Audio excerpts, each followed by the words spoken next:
Pertama tadi pertanyaannya, bagaimana meyakinkan agar masyarakat tidak masuk penjara? Selalu otaknya bagaimana masyarakat tidak masuk penjara?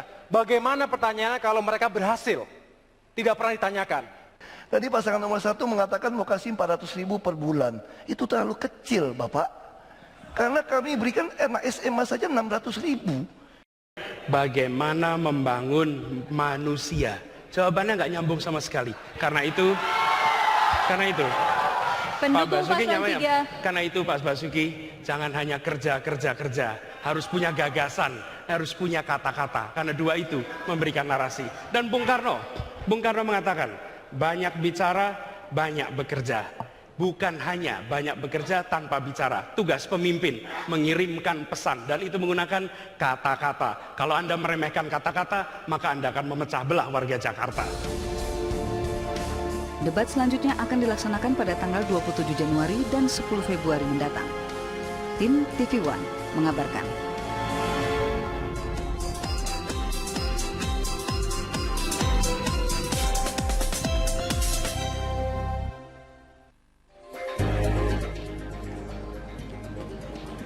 Selamat pagi pemirsa, apa kabar Anda di hari Minggu ini? Semoga sehat dan semangat, apalagi yang hari ini berolahraga dan kemudian ikut di dalam Car Free Day. Padahal hari ini cuacanya mendung, gloomy Sunday gitu ya.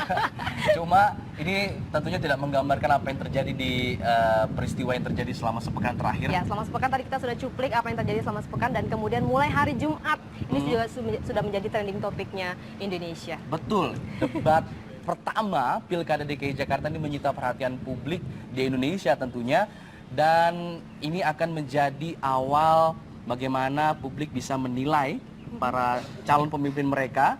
Tapi pada saat pergelaran debat Pilkada kemarin justru ada yang banyak yang gagal fokus. Iya, gagal fokus, nggak konsentrasi, bahkan mulai-mulai memilih yang lain. Selain tiga itu. Siapakah dia, Pak? Itu moderatornya, Mbak Ira Kusno yang kemarin menjadi moderatornya. Ini sekarang banyak menghiasi headline koran loh hari ini pemirsa. Ini kayak di harian apa tuh? Warta Kota. Waduh, lihat nih fotonya ya. Itu isinya tentang? Ini tentang salah fokus orang-orang. Iya. Dan, nanti ada di sini loh. Oh, ada di sini jadi ya. Tamu bener kita banget. pada Jadi pagi jangan hari kemana-mana ini. karena Apa Kabar Indonesia akan menghadirkan moderator debat 1 Pilkada DKI, Ira Kusno. Yang penasaran bahkan yang sudah mulai memposting dari hari Jumat tentang meme yang beredar. Bahkan ini ada yang lucu juga. Mbak Ira, kenapa kamu nggak jadi gubernur aja? Pasti aku dukung. Ini banyak loh ya. Banyak. Yang pasang polling seperti itu. Ternyata Mbak Ira Kusno banyak juga fansnya. Wah, nanti kita akan tanya-tanya rahasianya apa sih sehat bugar hingga di usianya yang sekarang. Nanti kita akan gali lebih dalam. Nah, kita buka dulu Apa Kabar Indonesia Pagi. Saya Alfa Tauhid. Dan saya Dita Faisal. Tetap di Apa Kabar Indonesia akhir pekan.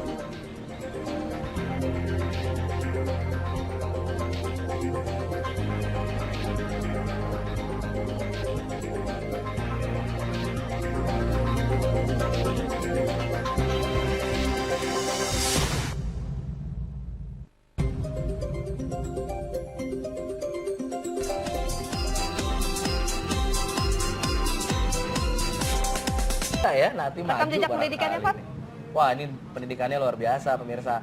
Dia awalnya memang ngambil jurusan akuntansi, namun kemudian ambil gelar masternya di bidang film dan produksi TV di Bristol University pada tahun 2000. Master 2000 of lalu. Arts-nya di bidang jurnalistik internasional dari Westminster University, Inggris 2001. Dua gelar masternya. Nanti kita akan tanya-tanya ya sama Mbak Ira Kusno nih. Bagaimana ketika itu menjadi ini adalah penghargaan yang pernah didapatkan oleh Mbak Ira Kusno. Jadi penghargaannya cukup besar, dan ini yang juga yang melambungkan nama Ira Kusno pada saat berada di liputan 6 SCTV. Iya, dia juga pernah di TV One loh. Iya loh. Tapi hanya sebentar di TV One, Pak. 1 jam lebih dekat. Makanya kita undang lagi di sini biar lebih lama. Jadi 1,5 jam lebih dekat. Iya, nanti bisa ratingnya tambah tinggi TV One kalau ada Mbak Ira Kusno nih. Nah, sekarang dia lagi sibuknya di konsultan media, Ira Kusno Communication, IKACOM.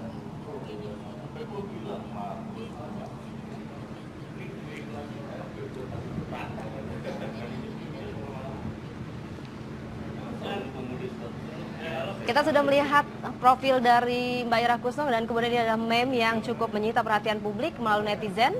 Bang, fokus bang, gagal fokus semuanya malam tadi pada hari Jumat. Iya loh, debat Cagur semalam memberi pelajaran bahwa cewek smart akan selalu terlihat muda. Bener sih. Bener banget itu loh. Nggak kelihatan umurnya 47 kayak masih Mbak Ira 26. yang tadi kita udah bacakan, kenapa nggak kamu aja deh yang jadi calon gubernur? Nah, ini kalau bisa di freeze nih gambarnya bagus ini. Ini dari akun Adi Hidayat di Twitter yang bikin polling iseng-iseng. Dan ternyata juga ada yang memberikan survei, memberikan suara sehingga terlihatlah Ira Kusno 53% ya. Ini bukan main-main loh, Adi Hidayat itu pemretnya Rolling Stone, majalah Rolling Stone. Iya, betul sekali. Nah, Mbak Ira benar-benar TNI AU juga komentar loh. luar biasa sekali, semua terpana dan juga luar biasa melihat bagaimana pada saat itu Ira Kusno menjadi moderator ya di dalam acara debat Pilkada DKI, dan juga karena kita juga mengingat memori pada tahun 1998 pada saat itu ya Mbak Ira Kusno berada di liputan dan juga mendapatkan penghargaan 2 kali loh Pak, Iya, idola ya sih dulu ya. dan 2002. Zaman masih kecil lihat Mbak Ira ya. Betul. Ah, ini keren ini. buat cewek-cewek ini pasti pada nanya. Buat saya juga kayaknya saya mau nanya nanti sama Mbak Ira Kusno kira-kira apa ya perawatannya gitu Pak. Iya, umur saya 47. Tenang ibu-ibu, nggak usah panik. Nanti saya kasih nomor dokter kulit saya. Wah, luar biasa. Kita boleh dapat ini ya bocoran dong berarti aku Pak ya. Bagaimana tips-tipsnya untuk tetap sehat dan bugar gitu Pak. Jaga kondisi fisik itu, aduh, umur 47 kayak begini mah. Saya juga. Dan selanjutnya Ini. Ini nggak terlalu kelihatan nih. Oh iya. Ini kalau nggak kebaca nih Anda memiliki 1 menit pemirsa untuk berdebat dengan hatiku. Oh my god. Yang ada juga nih yang nggak kelihatan. Ini kukira seumur sepupuku, ternyata seumurnya mamaku. Berarti mamanya usianya sama dengan Mbak Ira Kusno. Mungkin dia juga terkaget-kaget, wah kok sama banget usianya dengan mama saya. Nah itu tadi diungkapkan juga sama netizen ya bahwasanya wanita yang smart itu menutupi usianya. Gitu ya? Iya, bener Pak. Berarti ntar memang kita harus mengupgrade diri terus Pak.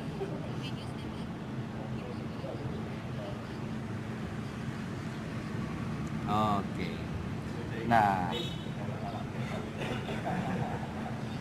itu pasti sudah nggak sabar ya pengen denger apa unek-uneknya Mbak Ira Kusno soal debat kemarin dan juga soal meme yang beredar nih. Luar biasa. Tetapi kita hari ini pada saat ada Mbak Ira Kusno kita nggak usah bicara tentang debatnya isinya apa, kemudian yang berat-berat ya. Kita akan bicara yang ringan-ringan aja hari ini.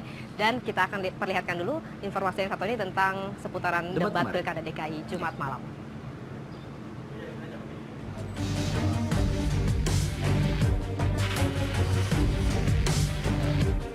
Jumat malam lalu menjadi debat perdana ketiga pasangan calon pemimpin Ibu Kota Negara DKI Jakarta. Masing-masing pasangan calon memaparkan visi misi serta gagasan jika terpilih menjadi orang nomor 1 di Ibu Kota. Debat yang dipimpin oleh mantan pembawa berita televisi Ira Kusno dipimpin dengan pemaparan visi misi masing-masing paslon.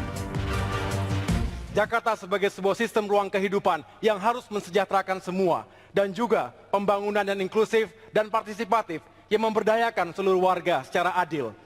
Dengan paradigma tersebut, saya akan berdiri yang terdepan bersama seluruh warga Jakarta untuk mengubah wajah ibu kota menjadi semakin modern, unggul, tetapi tetap menjadi kota yang manusiawi dan juga selalu berjati diri, berkarakter pada Jakarta dan Indonesia yang kita cintai. Terima kasih. Ya, bagi kami membangun Jakarta itu visi terutama dan membangun manusianya. Membangun manusia dengan indikator terukur. Kita kenal di dunia dengan indeks pembangunan manusia. Supaya sejajar dunia, misalnya 2015, Jakarta telah mencapai IPM 78,99. Artinya kita kurang dari 1,01 telah menyamai tingkat dunia yang tinggi. Nah, untuk mencapai visi itu, misi yang utama adalah birokrasi harus melayani dengan konsep bersih, transparan, dan profesional. Karena kami sangat yakin tanpa pejabat publik, tanpa birokrasi yang bersih, transparan, profesional, tidak mungkin program sosial ekonomi atau program apapun bisa kita capai.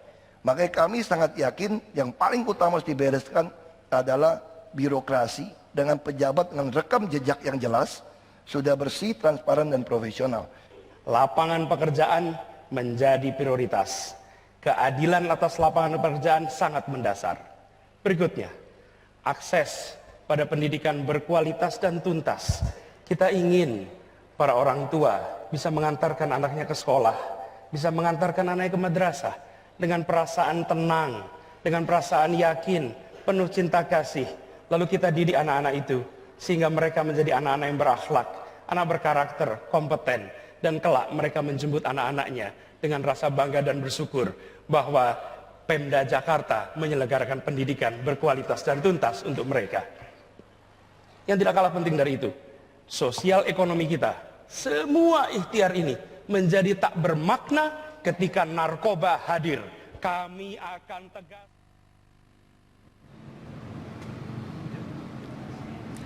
Ya, dan yang Anda tunggu-tunggu pemirsa sudah hadir bersama kita pada pagi hari ini. Langsung saja kita sambut Mbak Ira Kusno. Mbak Ira Kusno, halo Mbak. Selamat pagi. Selamat pagi. Bener ya, sama ya Mbak Ira ya, dengan yang di TV saya lihat kemarin di TV kemarin. Dan masih terlihat muda, segar bugar. Mbak mau nggak ngasih tipsnya kepada netizen juga dan pemirsa? Japri kayaknya ya. Baiklah, gimana Pak? Nanti kita akan bahas lagi. Nanti bahas lebih dalam sesaat lagi.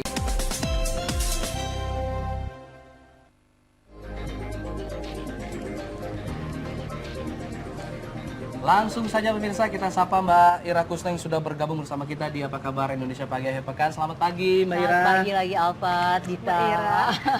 Saya masih SD waktu Mbak Ira siaran. Gini, Jangan disebut dong. gini Alfat, semua orang akhirnya tahu usia saya. Padahal Jadi sekarang kalau Dita sebut ya sudahlah. itu luar biasa, justru itu menjadi menarik perhatian kita, khususnya para wanita, untuk mencari tips-tips apa dari Ira Kusno yang harus digali. Mbak, ini ada. Ya, sebelum ke situ saya mau nanya kemarin setelah penampilan Mbak Ira Kusno sebagai moderator di debat, puas nggak dengan penampilan Mbak kemarin? Kalau otokritik secara keseluruhan yang masih menjadi concern buat saya adalah soal pitch. Jadi pitch-nya itu kontrolnya nggak bagus ya, naik turun. Karena itu kan riuh sekali, gaduh sekali. Jadi kalau saya berusaha untuk menenangkan gitu, nggak sadar bahwa pitch-nya naik terus. Nah biasanya yang kasih feeding gitu kan ya, kalian juga selalu mendapatkan itu kan saya. Yang kasih feeding itu kan selalu teknis dan non teknis.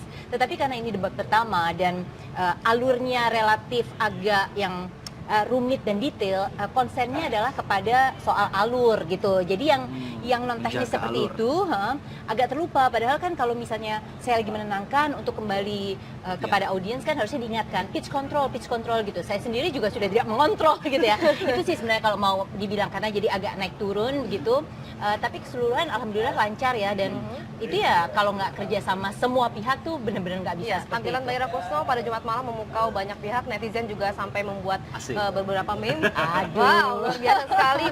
Bahwa yang lebih luar biasa ketika ada 3 pasangan calon disuruh pilih, dia milih yang nomor 4, Mbak Ira Kusno. Itu ada yang bikin survei kayak gitu ya. Saya tuh nggak percaya. Jadi saya diberitahu oleh produser begitu. Waktu saya lupa itu jeda ke-3 atau ke-4, dia bilang Pada saat acara berarti? Pada saat acara, jadi jeda kan gitu.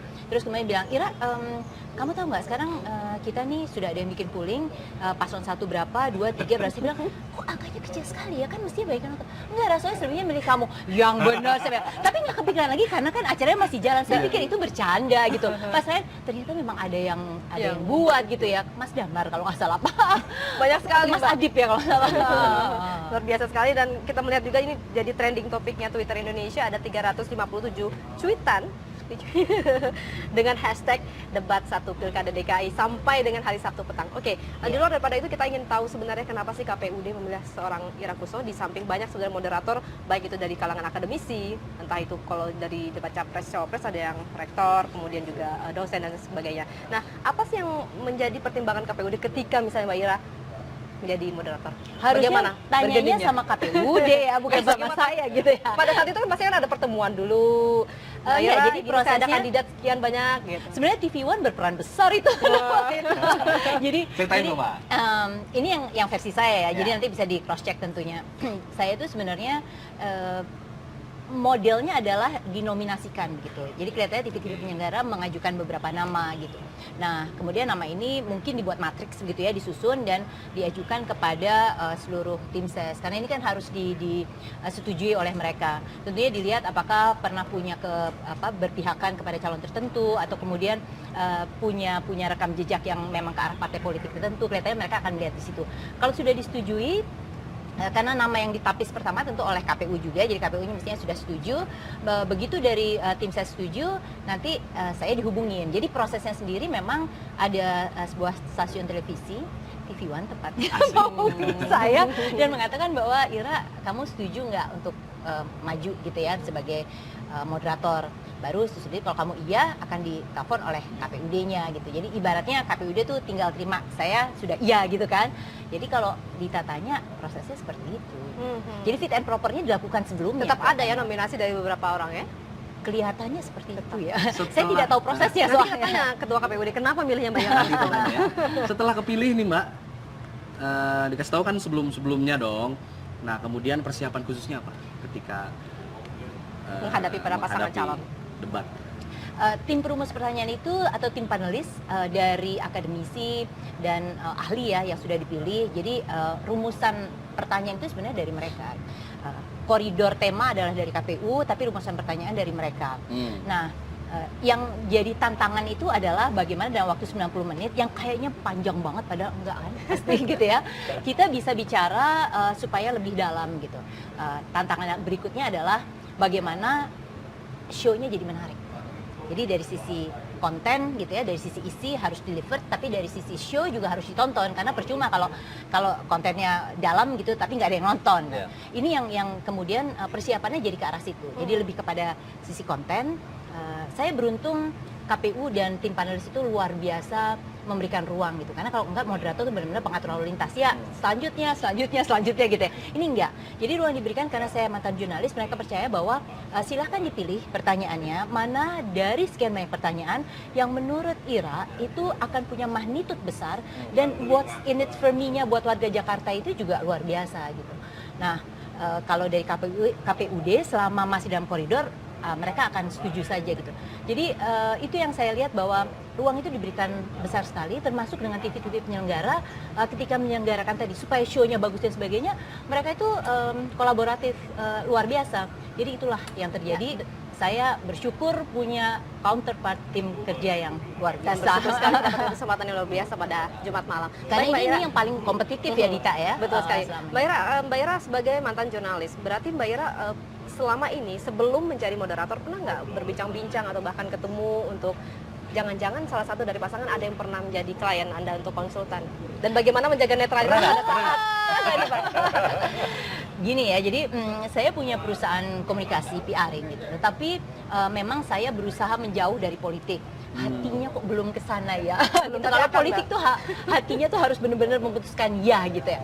Nah, saya belum ke sana. Kalaupun iya, saya membantu calon kepala daerah atau politisi itu lebih ke arah bagaimana sisi komunikasinya, bagaimana hubungannya dengan media, tapi tidak dari sisi politik. Kalau sudah masuk ke wilayah itu, saya selalu bilang tolong kami sebagai konsultan komunikasi ditemani oleh konsultan politik, karena kalau tidak bisa, karena kami tidak masuk ke ranah itu. Jadi kalau ditanya ada yang pernah jadi klien atau tidak, kalau ada pasti saya nggak terpilih sebagai moderator. Udah dikonfirmasi. Nah, sebagai moderator nih, kalau kita lihat netizen kan melihat para calon pemimpinnya itu dengan pandangan mereka masing-masing ya. Nah, bahkan sebagai moderator, orang penengah yang netral menilai ketiga pasangan calon ini seperti apa?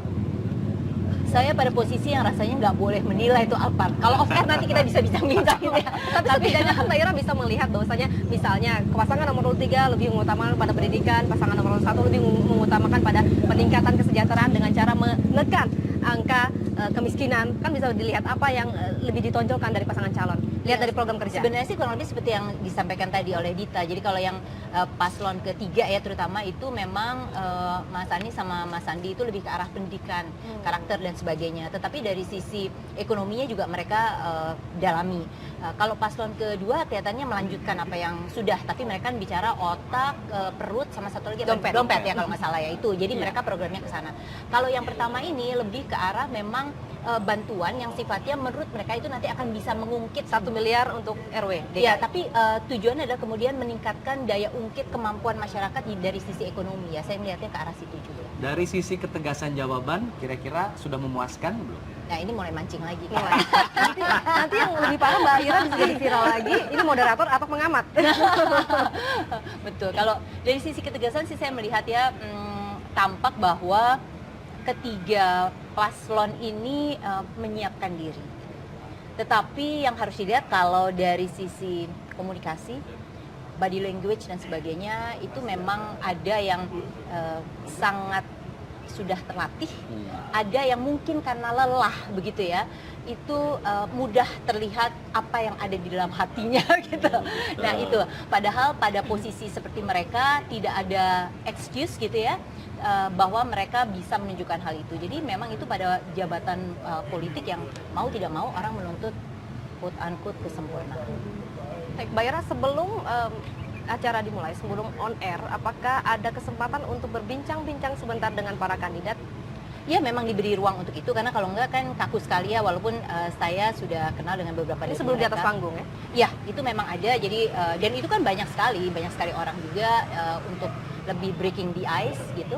Dan kemudian sebelum masuk ke panggung ada kita sebutannya kayak green room gitu, isolasi lagi, baru naik ke atas panggung. Jadi ada bincang-bincang tapi lebih say hi dan Berbarengan breaking the apa ice. satu-satu? Mereka satu ruangan ya, jadi kita ya berenam sama-sama. Waktu itu saya ingat Mas Anies dan Mas Andi agak telat, jadi kita di green room ketemu. Suasananya gimana di dalam, Mbak? Sebelum debat? Ya, kubu Akrab, Mbak? paslon Akur? 1, paslon 2, paslon 3-nya nggak ada ya. Oh, Kalau oke. Tapi ketika di green room akrab. Akrab sekali Akrab. ya? Jadi itu hanya di atas panggung saja, berdebat dan saling mencoba untuk Menyerang. Di atas panggung kalau nggak salah juga itu mungkin itu off air ya, itu sempat berpelukan paslon 2 dan paslon 3 itu sebenarnya. Yang ditunggu-tunggu kan paslon 1 nih. Kemarin-kemarin debat di TV suka nggak hadir. Nggak pernah begitu hadir ya, ya, nggak Mas? hadir begitu. Karena Nah, tidak wajib kalau ya, nggak karena ada. tidak wajib, betul. Dia memilih yang wajibnya aja. Nah, ketika bertemu nggak ada ketegangan begitu. Ini lagi-lagi dari sisi ahli komunikasi saya menjawabnya. karena analisa komunikasi, jadi beberapa pakar menganalisa yang pertama dari segi komunikasinya yang paling tinggi adalah pasangan nomor 3. Mbak Ira bisa melihat karena Mbak Ira kan public speaking sudah pasti karena jurnalis dan presenter. Kemudian kedua program kerjanya juga, dan ketiga adalah masalah tentang analisa yang lain. Nah, komunikasi yang paling penting itu kok dilihat dari mana? Pasangan nomor 3? Ya, komunikasi yang paling penting artinya gimana? Gaya komunikasi. Gaya komunikasi, ini masing-masing punya gaya khusus ya. Jadi kita nggak bisa bilang bahwa yang satu lebih baik dari yang lain, karena itu tergantung selera kan. Ada yang misalnya orang nggak suka gaya saya karena terlalu meledak-ledak, terus terlalu galak dan sebagainya gitu. Ada orang yang justru suka seperti itu. Jadi ini tergantung selera. Kalau dibilang masing-masing sangat punya ciri khas, dan itu akhirnya balik kepada publik untuk menilai. Intinya adalah debat ini sekali lagi bukan untuk berusaha mengajukan pertanyaan sulit yang nggak bisa dijawab. Enggak, justru bagaimana paslon itu bisa mengeksplorasi, kemudian memaparkan dengan jelas program kerja mereka, sehingga pada akhirnya calon pemilih terutama yang masih belum memutuskan itu akhirnya bisa menetapkan pilihan terbaik untuk Jakarta. Oke. Baik. Nanti kita tidak hanya berbincang dengan Mbak Ira Kusno saja, kita akan mengundang pengamat politik dan juga Ketua KPU DKI Jakarta. Nah, kita akan Pak tanyakan Sumarno. nanti Pak Sumarno ini kenapa milih Mbak Ira, atau jangan-jangan nanti yang kedua lagi, sesi moderator kedua adalah Mbak Ira lagi ya? Ini saking favoritnya. Saking Oh, favoritnya. Nggak boleh. Oh, nggak boleh. Kan nominenya berbeda. Oke, nanti kita akan kembali lagi pemirsa, tetap di sini.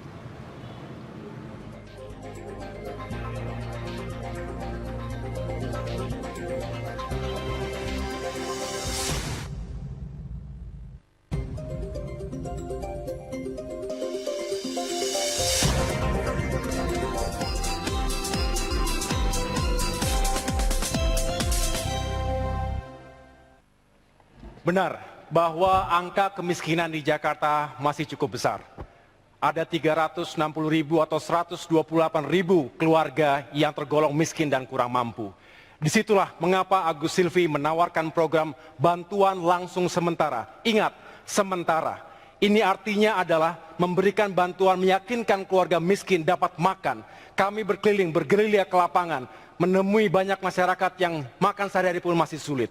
Yang kedua, kami ingin juga meyakinkan bahwa tidak hanya mereka diberikan bantuan sementara, tetapi secara ekonomi, secara makro kita ingin meningkatkan pertumbuhan, economic growth with equity, berkeadilan. Karena dengan pertumbuhan yang baik maka akan menggerakkan, akan tercipta lebih banyak lagi lapangan pekerjaan. Disitulah kita bisa menyerap angka pengangguran terbuka saat ini dan mengurangi pengangguran.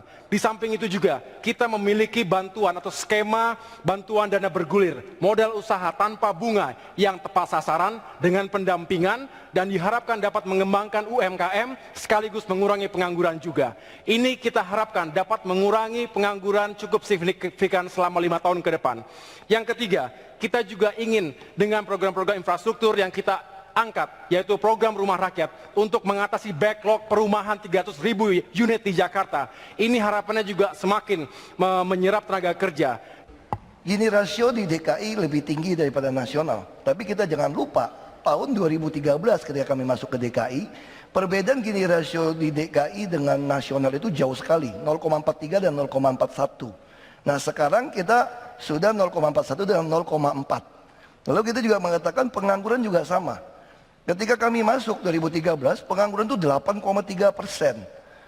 Sekarang jadi 6%. Nah, nasional itu hanya turun dari 5 ke 5 saja. Jadi itu yang kita harus melihat, gap yang berhasil kami turunkan begitu luar biasa. Orang bertanya, kok bisa diturunkan? Padahal Jakarta orang miskin selalu ada sama kita. Orang dari luar kota akan tetap datang, tetap terhitung miskin. Karena kami melaksanakan 6 program. Jaminan kesehatan, ini adalah tanggungan semesta. Siapapun mau masuk kelas 3 kami tanggung. Jaminan sekolah, sampai kuliah. Tahun lalu kita sediakan 18 juta yang untuk bisa lolos perguruan tinggi negeri. Lalu jaminan perumahan, hanya 5.000 sampai 15.000 per hari. Lalu kami jaminan transportasi. Orang dengan gaji UMP yang tinggal di rumah susun tidak bayar transport. Kami telah menambah 2 kali lipat, 55 trayek baru supaya ini murah.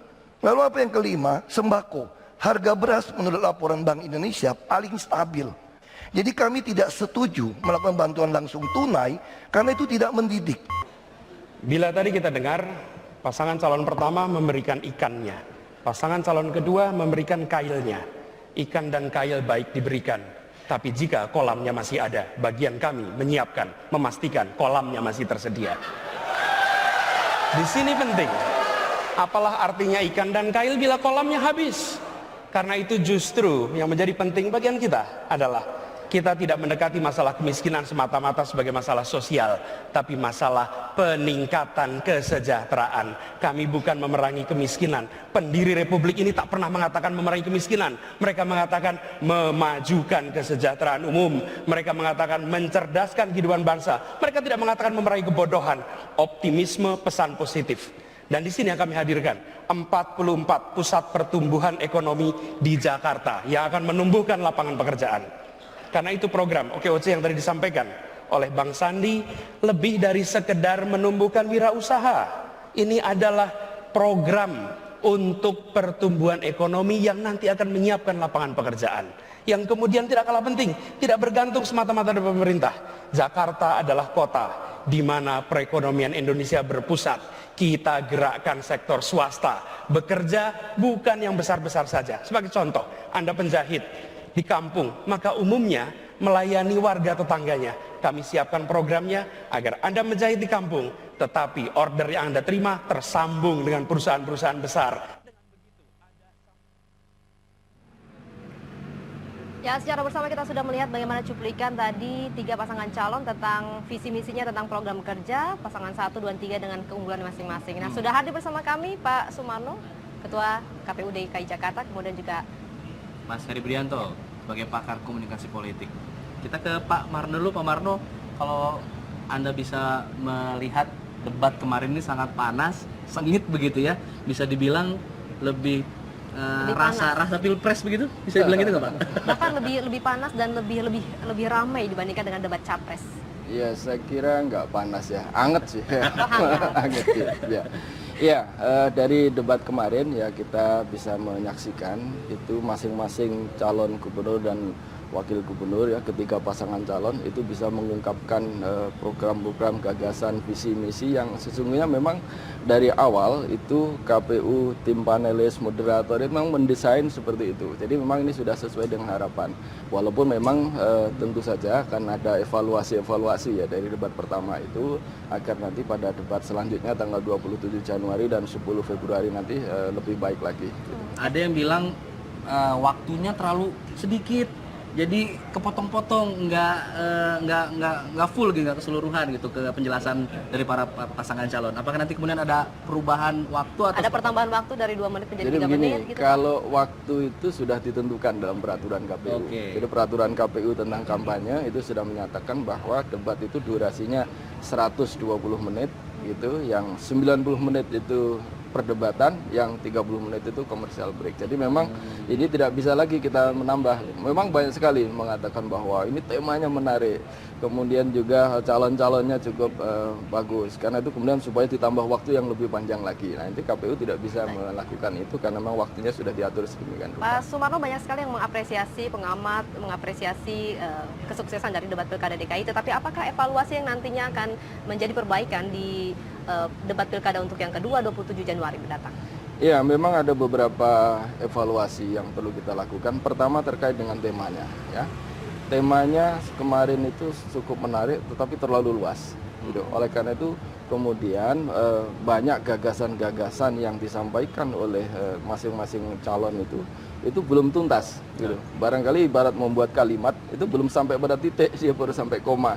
Waktunya sudah habis. Gitu. Nah, oleh karena itu, ke depan kemarin kami sudah melakukan rapat untuk evaluasi, antara lain kemudian disimpulkan bahwa perlu tema yang lebih spesifik gitu, yang tidak terlalu luas tapi nanti bisa dikaji secara lebih mendalam, lebih komprehensif lagi gitu. Nah, yang kedua barangkali juga terkait dengan formatnya. Format kemarin sudah sangat bagus, tapi kemudian bagaimana format itu juga mampu menggali lebih dalam lagi kapasitas, leadership, integritas dari masing-masing calon itu, sehingga kemudian masyarakat Jakarta memiliki informasi yang sangat memadai. Ini loh bisa kita jadikan referensi untuk memilih pada tanggal 15 Februari yang akan datang. Barangkali yang ketiga juga pendukungnya. Kemarin Mbak Ira juga agak beberapa kali melakukan itu. Nanti ada komitmen yang jelas kepada tim pasangan calon gitu, bagaimana kemudian mengatur pendukung sehingga kemudian tidak mengganggu jalannya perdebatan yang akan kita lakukan. Baik, saya mau ke Mas Herbert. Puas dengan penampilan ketiga pasangan calon? Sudah cukup mewakili apa yang diinginkan publik apa belum?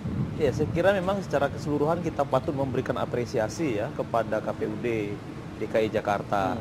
Nah, memang selama ini kita tahu sejak digulirkannya kampanye, baru ini nih fokus perhatian publik DKI itu kepada bagaimana yang akan dibawakan oleh para calon, ketiga pasangan calon. Selama ini saya kira walaupun masa kampanye ini sudah sejak bulan September ya Pak ya? Oktober ya, sejak bulan Oktober sampai hari ini, itu ide gagasan yang saya sebut sebagai substansi dari apa yang akan mereka lakukan di DKI itu tidak terdengar. Nah, kemarin malam saya kira ini sudah sebuah hal yang sangat menggembirakan bagi warga DKI, walaupun kita lihat beberapa orang dari ketiga calon itu masih terjebak pada hal-hal yang sangat normatif misalnya, lalu kemudian pertanyaan yang disampaikan oleh Mbak Ira dijawab dengan tidak sesuai dengan apa yang dipertanyakan misalnya, itu masih ada. Nah, sehingga saya kira penajaman itu penting. Tadi Pak Sumarno sudah mengatakan bahwa pentingnya lebih fokus. Jadi memang kemarin kan sosial, ekonomi, di dalam juga include soal pendidikan. Saya kira memang itu terlalu luas. Nah, ada satu hal juga menurut saya yang perlu dikaji Pak Sumarno adalah memang alokasi waktu tidak bisa ditambah. Tapi ada sesi di mana saya kira perlu ada alokasi atau peninjauan kembali soal ketika misalnya calon bertanya kepada calon yang nomor urut yang lain, lalu kemudian ditanggapi. Nah, sesi ketika sesi ditanggap itu ada diberikan ruang untuk memberikan klarifikasi. Karena apa? Karena dikhawatirkan kalau tidak diberikan klarifikasi, misalnya ada tanggapan itu tidak sesuai dengan apa yang dilakukan atau tidak sesuai dengan fakta, sehingga publik menangkap apa yang dilakukan itu misalnya tidak sesuai. Misal saya ambil contoh misalnya ketika itu pasangan urut nomor 2 menyatakan soal ketika pasangan nomor urut 3 menjadi Menteri Pendidikan dan Kebudayaan itu tidak menerima soal kurikulum misalnya yang muatan narkoba. Itu sudah disampaikan, lalu kemudian ternyata cerita yang sesungguhnya tidak seperti itu misalnya. Karena setelah acara itu pasangan nomor urut 3 menyampaikan bahwa cerita yang sesungguhnya tidak seperti itu. Sehingga ruang-ruang itu tidak diberikan kesempatan. Nah, ini yang menurut saya perlu ada klarifikasi. Karena live melalui media televisi itu kan langsung disaksikan oleh publik. Lalu kalau tidak diberikan ruang klarifikasi kembali, maka itu bisa jadi bumerang juga bagi pasangan calon. Sehingga ketiganya memiliki hak yang sama. Karena kan ketiga pasangan calon ini kan memiliki track record ya sebelumnya. Pasangan nomor urut 1, 2 dan paling tinggi itu jadi Mbak Ira mencapai 53%, walaupun itu seperti apa dan itu terbukti. Menurut saya memang kalaulah saya boleh memberikan penilaian dari perspektif komunikasi, orang juga rindu akan Ira Kusno. Selama ini kan tidak muncul, lalu kemudian muncul dan bisa mengendalikan debat itu dengan baik. Sehingga apa? Sehingga publik lagi-lagi perhatiannya itu bergeser. Mestinya yang tadinya ide dan gagasan, tadi ya. lalu kemudian berpindah pada Mbak Ira. Tapi kreditnya itu benar-benar harus diberikan kepada KPUD dan tim panelis serta TV penyelenggara tadi, TV One, Net TV, dan Jawab Pos. Karena tanpa itu ruang gerak pada saya terbatas. Seperti yang Mas Herbut sampaikan itu nggak akan bisa kejadian. Itu pun masih terbatas ya Pak, karena nggak boleh probing tengah-tengah, nggak boleh motong. Walaupun di segmen 4 dan 5 tuh kayaknya gemes-gemes gitu Pak. Aduh, ini kayaknya pengen ikutan.